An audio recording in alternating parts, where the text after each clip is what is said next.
Boa noite a todos. Nosso grupo vai falar sobre o controle de velocidade de motores de indução utilizando controladores lógicos difusos. O grupo é composto pelo Luiz Henrique, por mim, Rodrigo Rafael, e por Vinícius Alves. Nossa apresentação seguirá da seguinte forma: teremos a introdução, em seguida vamos abordar as técnicas de controle, seguido de motor de indução e diagramas de bloco. Também abordaremos a implementação do controlador, simulação e resultados e, por fim, conclusões. Bom, então primeiro nós vamos definir de fato o que é uma lógica difusa. Conforme nós temos na descrição, a lógica difusa é uma área particular da inteligência artificial baseada no valor de uma informação que não é definitivamente verdadeira nem falsa.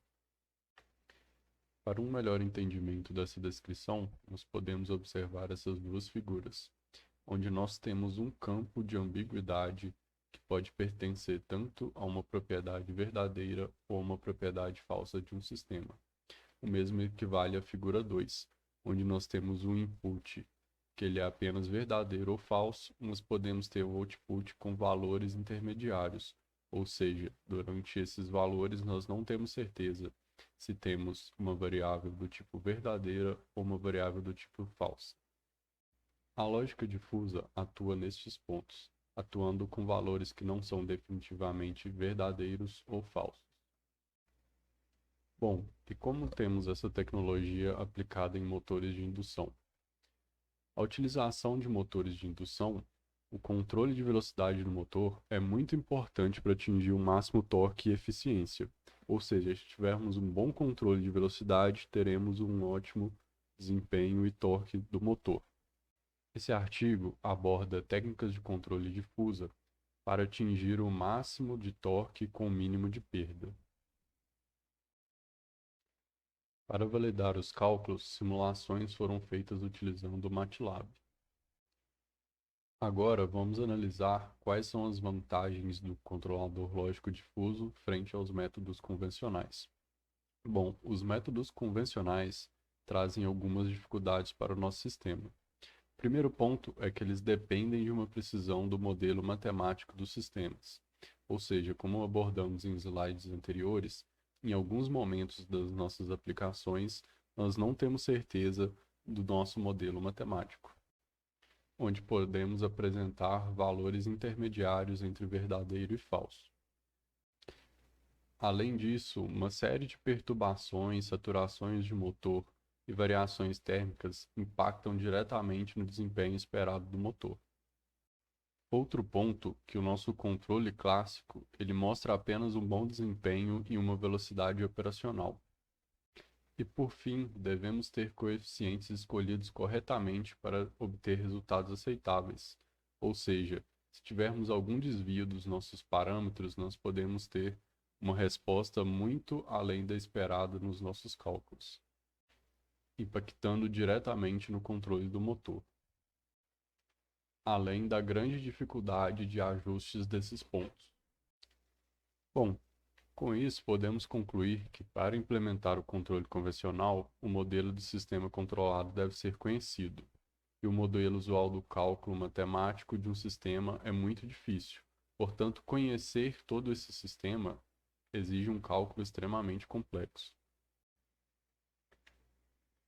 Atualmente, com os nossos processadores atuais, boa parte do modelo de controle clássico pode ser substituída, uma vez que os nossos processadores são modernos e de baixo custo, como exemplo do DSP, FPGA e entre outros. Isso fez com que o controle inteligente fosse muito mais usado em acionamentos elétricos. Além disso, diversos métodos de computação foram sendo desenvolvidos ao longo do tempo,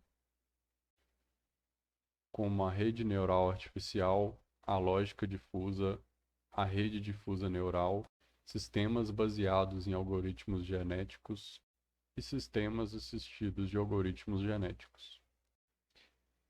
A técnica de lógica difusa, ela possui recursos muito úteis no processamento de informações, onde nós temos uma abordagem com inúmeras variáveis de um sistema extremamente complexo. É possível realizar mapeamentos com grau de imprecisão e mesmo assim trazer cálculos aceitáveis para o nosso controle, uma coisa que um sistema convencional não é capaz de fazer. Bom, este é o nosso sistema de controle difuso. Aqui nós temos uma entrada onde ela passa por um processo de conversão para o entendimento de uma lógica difusa. Na parte de tomada de decisão dessa lógica, nós temos, juntamente com a entrada, um conhecimento de base, ou seja, uma tecnologia desenvolvida para tratar a nossa entrada e transmitir isso para a saída. Na saída, nós passamos por uma nova conversão, devolvendo uma saída para o nosso motor. Boa noite, bom dia ou boa tarde, dependendo da hora que você estiver vendo esse vídeo. Eu vou comentar sobre as técnicas de controle aplicadas em motores, as técnicas especificamente que o autor comenta em seu artigo. Nós temos a técnica que ele pretende implementar, utilizando a lógica fuzzy, mas ele comenta sobre algumas formas de controlar, o torque em máquinas de indução. Nós temos aqui as três principais técnicas, na verdade as três únicas técnicas que o autor comenta, que são a de controle direto de torque, DTC, controle por campo orientado direto, DFOC, e o controle sensorless. As três técnicas ele comenta de forma bem sucinta, ele não detalha a forma de realizar o controle com base nelas.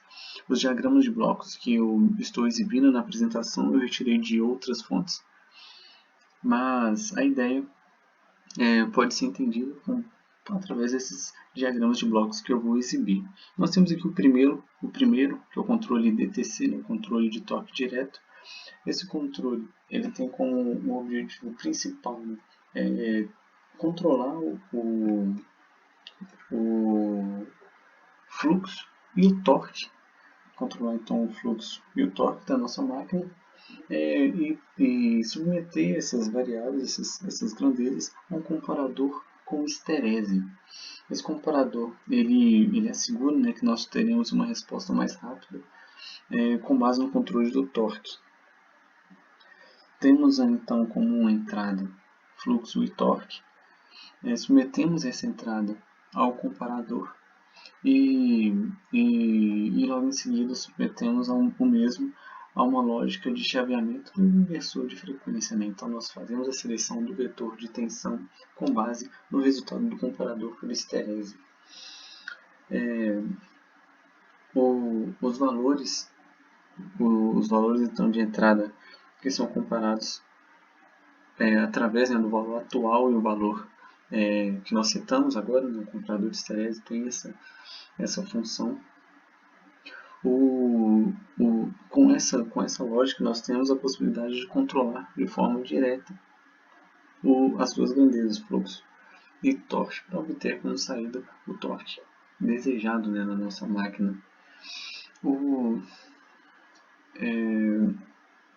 Diferentes valores, vamos dizer assim, diferentes lógicas de chaveamento, como temos aqui abordado no nosso diagrama de blocos, podem nos resultar a diferentes saídas, diferentes torques da nossa máquina. Ou seja, o que eu quero dizer é que nós temos, de certa forma, um controle ótimo a ser encontrado nessa lógica de chaveamento. Ou seja, nós temos o vetor de tensão que nós queremos, que nós podemos escolher no nosso inversor de frequência para aplicar na nossa máquina para obter o torque desejado. Porém, a lógica desses vetores podemos ter diferentes lógicas para obter um valor próximo do que nós desejamos. Com base no comparador de torque, nós conseguimos, de certa forma, chegar a uma resposta ótima da nossa lógica de chaveamento para se aproximar ao valor de referência que nós configuramos. Então, o controle DTC ele pode ser aplicado com uma lógica de controle ótimo. Pode ser aplicado também com uma lógica fuzzy, como é comentado no artigo. Essa técnica de controle ela fica melhor aplicada quando temos uma realimentação. Essa realimentação, no no diagrama que é especificado como modelo do motor, porque é uma realimentação calculada, ou seja, nós temos o modelo matemático do motor levantado com base numa técnica em caixa branca, né, tendo conhecimento da física do motor,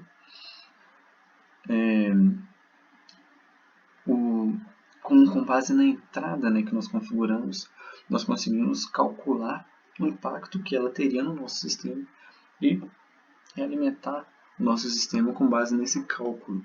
O problema de realizar um controle dessa forma é que o nosso desempenho, a eficiência do nosso controlador é tão boa quanto o nosso modelo matemático aplicado. Se o meu modelo matemático desconsidera perturbações, por exemplo, ele pode ter o seu desempenho prejudicado. Algumas perturbações, é claro, elas podem ser consideradas no nosso modelo, mas em sua maioria elas são difíceis de modelar.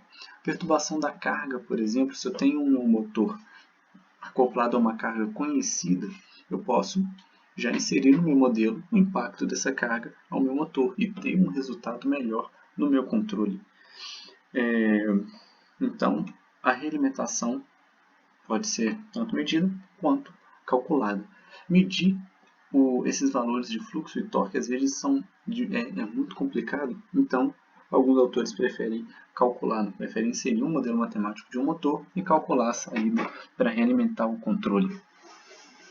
A próxima técnica que nós temos é a técnica de campo orientado direto.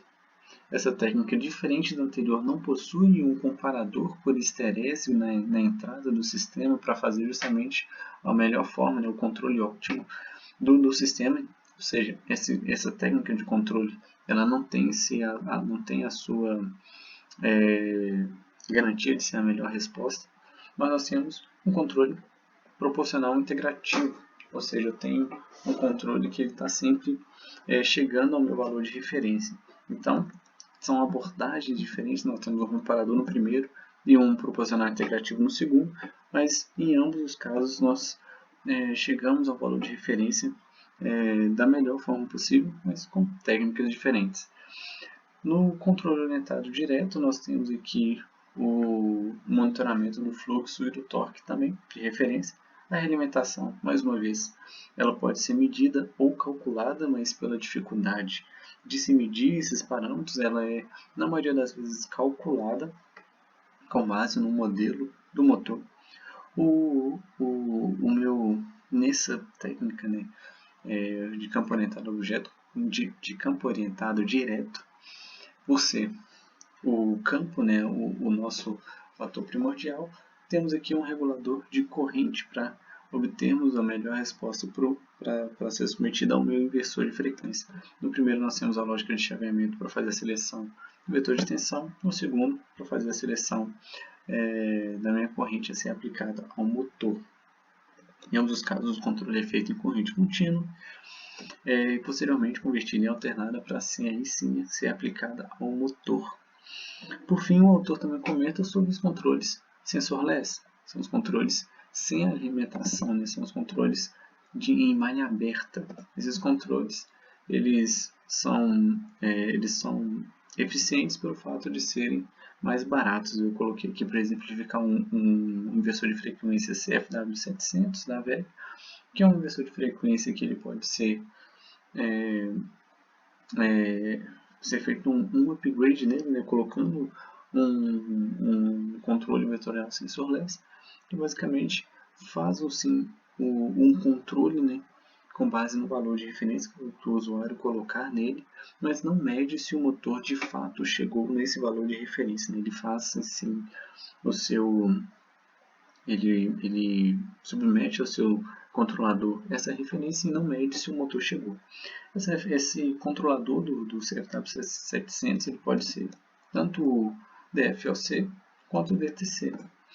Isso, a maioria das vezes, ele é feito com o controle direto de torque, né, a técnica mais comum, mas nada impede de se utilizar outra técnica sem a realimentação, né, sendo sensorless. O autor ele obtém a sua modelagem matemática do motor utilizando uma técnica em caixa branca, né? Ou seja, ele não tem o conhecimento tem o conhecimento da física do seu sistema para fazer o levantamento da modelagem. Ele não faz de forma experimental, né, submetendo o sistema a uma resposta ao degrau, ou uma resposta ao impulso, né, ou uma entrada ao degrau, ou uma entrada ao impulso. Ele tem o conhecimento da física do seu sistema. Então, ele considera que como a derivada dx, né, a derivada é um sistema mínimo, né, múltiplas entradas e múltiplas saídas, então ele considera que como a derivada x, as correntes no estator e os campos no mesmo. Temos que as variáveis de estado e a entrada no nosso sistema ele considera como a tensão no estator. Eu tenho diferentes formas, né, de controlar fluxo e torque. Uma delas é fazendo um ajuste da tensão. Eu posso variar a frequência, posso variar a tensão e através delas ter um controle, né, ter um ajuste no torque da minha máquina. Então, eu tenho como entrada as tensões, as variáveis de estado nós temos sendo influenciadas pelas características do motor. Nós temos aqui a resistência no estator, a indutância no estator, resistência e indutância no rotor. Eu tenho aqui a velocidade no estator, se não me engano,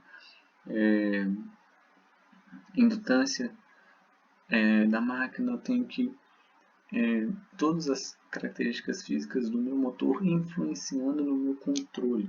Se eu tenho como entrada a minha tensão, as características físicas do meu motor influenciam, né, no meu resultado.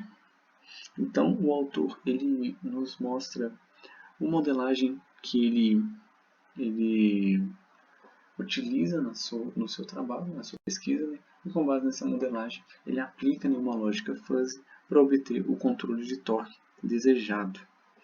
Mas adiante nós vamos comentar sobre justamente os resultados que o autor obtém aplicando essa técnica, aplicando a lógica fuzzy, né, a esse modelo que ele obteve com a técnica em caixa branca. E ao final ele tem sim a sua análise do quão eficiente foi esse controle. Boa noite, pessoal. Eu sou o Vinícius, vou estar falando aqui das seções 4, 5 e 6 do artigo, né, que tratam primeiramente da implementação dos controladores, né, da simulação. A parte 5 a gente vai estar tratando mais dos resultados da simulação, né, e análise dos resultados, e na parte 6 a gente vai estar falando das conclusões do trabalho, no geral. Bem, então começando aqui a gente já tem a malha de controle, né? Isso aqui é uma visualização então geral da simulação que será utilizada no trabalho. Então aqui a gente tem o elemento principal, né? Que é a planta a ser controlada, que seria o motor de indução trifásico. Na malha a gente tem a malha externa, em que tem o controlador adaptativo, né? Que estaria o controlador fuse utilizado. Depois nós vamos dar mais detalhes desse controlador. Mas basicamente a gente tem aqui a saída do motor sendo medida, né, a velocidade angular dele, subtraída com a velocidade de referência que se deseja ter, né, e a gente obtém aqui o erro. Após isso a gente tem um controlador de torque, né, que controla o inversor PWM, né, que vai gerar aí as 3 fases para controlar o motor. Esse aqui é o esquema geral, a gente vai falar de cada uma dessas partes, primeiramente do controlador adaptativo, né, que seria o controlador fuse, e depois a gente vai falar das subsequentes partes. Então vamos lá. Primeiro, o controlador fuse ele está voltado para controlar a velocidade do motor, né? Ele é baseado numa estrutura fuse PI, né, que seria uma mescla aí de um controlador dinâmico clássico com um controlador de lógica fuse, né? Nesse caso, essas imagens são todas do artigo, né? Assim, já ressaltando, a qualidade da imagem está um pouco ruim, mas elas já vieram ruim do próprio artigo, então seria um ponto de crítica. Muitas imagens no artigo estavam em baixíssima qualidade e dificulta um pouco até o entendimento, né? Tem uma certa dificuldade de ver aqui as variáveis, o que é cada coisa, mas eu acho que deu para entender tudo, então eu vou explicar aqui. Primeiramente, a gente entra nesse controlador com erro de velocidade, aqui em cima, dá para ver. Esse erro de velocidade ele vai ser derivado para duas ramificações. A primeira, ela é a geração da variável K1, ela é uma variável gerada pela normalização, né, pelo Fusifier, nesse caso, que vai transpor desse domínio real, né, de velocidade para o domínio Fuse, para ser aplicado no controlador Fuse, né? E aqui a gente tem uma ação derivativa, né, que é ocorrida. Isso ocorre de que forma? A gente pega essa velocidade que está entrando aqui e a gente subtrai da velocidade passando pela amostra anterior. Então, para quem lembra de sistemas digitais, né, sistemas digitais assim, controle digital no geral, sistemas discretos, a gente tem aqui um sobre Z que representa um deslocamento de amostra, né? E aqui a gente tem uma subtração. A gente pega o sinal de velocidade e subtrai da amostra anterior dele, que seria uma ação de derivação, né? É lógico ali que tem uma relação de constante definida pelo tempo de amostragem, mas isso tudo pode ser ajustado pelos normalizadores aqui do controlador Fuse, que dispensa muita necessidade de atentar para esses detalhes na hora de fazer esse processo. Então, a gente entra com essa velocidade, que vira o K1, e aqui embaixo a gente entra com a derivada da velocidade, né, que seria esse processo aqui, e isso vira o K2. Então aqui dá para ver o ΔW, aqui o delta de ΔW, né? Nesse caso, a gente entra com esses dois valores no controlador e ele faz, né, o processo da lógica Fuse. A gente vai entrar com mais detalhes com isso no futuro. E daqui sai a variável K3. Ela vai controlar ali a frequência, né, do PWM do inversor. E aqui ele passa por um processo de integrador, né, que aqui de uma forma mais simples está a saída, né, o K3 aqui já desnormalizado. Ele vai passar por essa soma com o K3 atrasado em uma amostra. Então, esse controlador que é discreto, ele vai fazer aqui o processo de integração, né? Aqueles fatores de correção de tempo de amostragem, né? Aquela constante que entra na integração e derivação discretas, eles estão acometidos aqui no processo de normalização e desnormalização. Então, vamos seguindo aí para as próximas partes. Aquele lá foi o controlador de velocidade. Aqui a gente está entrando já na parte de controle de torque. Na parte de controle de torque a gente tem, ele segue uma sequência de 5 passos gerais. Eu vou tentar dar uma elucidação aqui das ideias principais, mas não vou ficar entrando muito no método dos cálculos, porque não é tanto foco e não dá tanto tempo de falar de tudo aqui. Então, o primeiro passo ele calcula as variáveis aqui, o x, o y, o z, o x' e o z', baseado nas variáveis de corrente, resistência, indutância do motor, né, do estator. E aqui ele define essas variáveis. No passo 2, ele já calcula as correntes, né, as correntes de referência do IDS e do IQS. O que seriam isso? Seriam a decomposição dos vetores do fluxo do estator, né? Então, tem ali as correntes do fluxo do estator, elas estão decompostas aqui no vetor, nos versores Q e D, né? Nessas orientações dos versores. E seria esse IDS e o IQS, ele calcula essas referências dessas correntes para depois poder calcular o torque máximo baseado nesses torques de referência que são necessários para obter esse torque máximo no instante de tempo. Bem, a gente vai para o passo 3, né, que é calculado o torque referência para a velocidade e rotação do motor de indução no instante de tempo, que ele está ali, né, ou seja, nas condições atuais do motor, né, em que aqui a gente tem nessa equação, por exemplo, o J seria a inércia do motor, aqui o B seria o coeficiente de atrito viscoso, o T o tempo de amostragem, o P o número de polos, né? Enfim, o passo 4 Se o torque de referência que foi calculado aqui ele for maior que o torque máximo, então a operação de torque máximo ela é necessária, né, naquele momento. Então, nessa situação, a gente utiliza aquele cálculo, né? Se o torque de referência ele é menor que o torque máximo, a operação de torque máximo, né, que são aqueles cálculos feitos anteriormente para obter as correntes de torque máximo, elas não são necessárias. Então, para se obter, né, segundo o artigo, uma resposta dinâmica melhor, eles deixam o IDS ser determinado de acordo com os pontos de operação da máquina, né? E o IQS ele fica definido dessa forma depois. Segundo essa equação aqui que está destacada aqui no passo 4. E depois disso, para eles calcularem o VDS e o VQS, a partir dessas correntes calculadas, né? Eles definem usando os valores do modelo do motor, né? Para, a partir das correntes, ter aí as tensões utilizadas. Bem, seguindo aqui, a gente pode falar um pouco mais sobre o controlador difuso.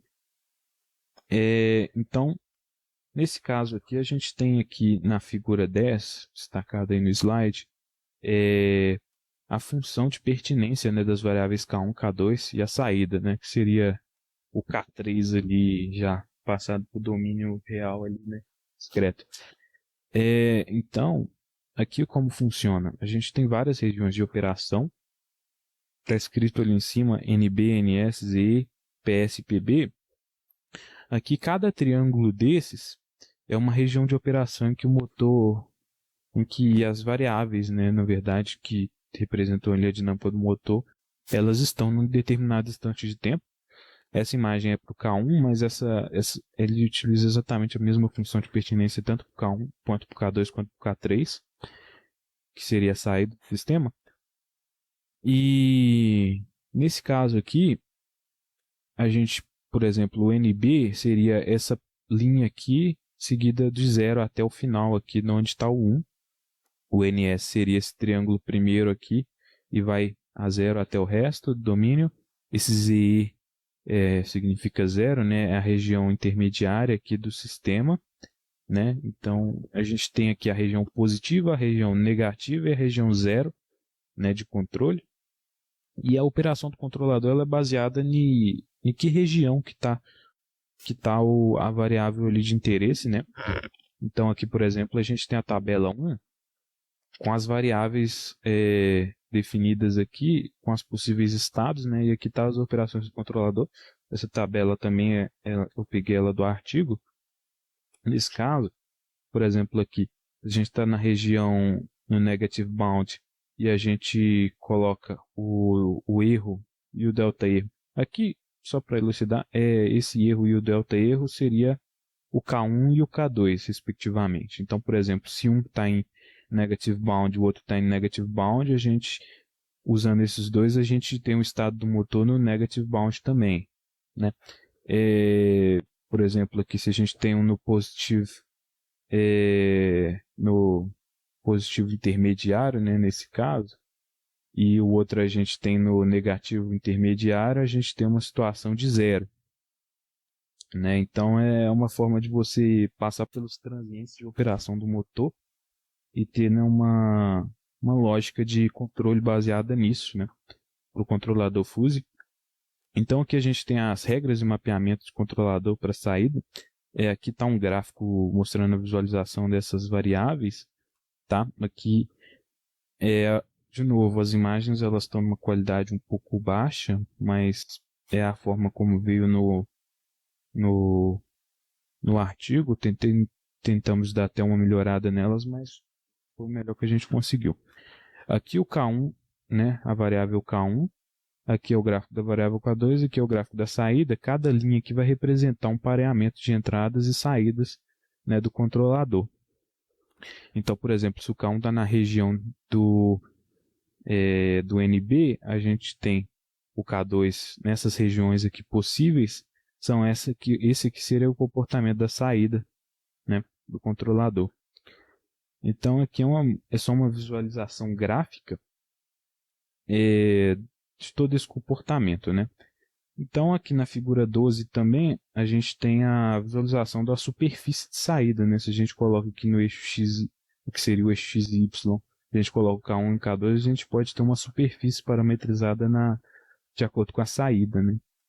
Que seria essa aqui, a superfície desse controlador aí. Passando aqui para os resultados, né, de simulação, bem, o artigo ele não colocou muitos detalhes, né, ele colocou só esses gráficos, e aqui fica uma crítica também a esse artigo, que ficou muito pouco falado sobre os resultados do artigo, os resultados experimental de simulação. A gente pode ver que essa aí é a única imagem que ficou no artigo, e nem mesmo escala ou coisa do tipo tem, né? Eles só falam aí que essa daí são as respostas do motor, né? E nesse caso aí está mostrando o torque, né, do motor,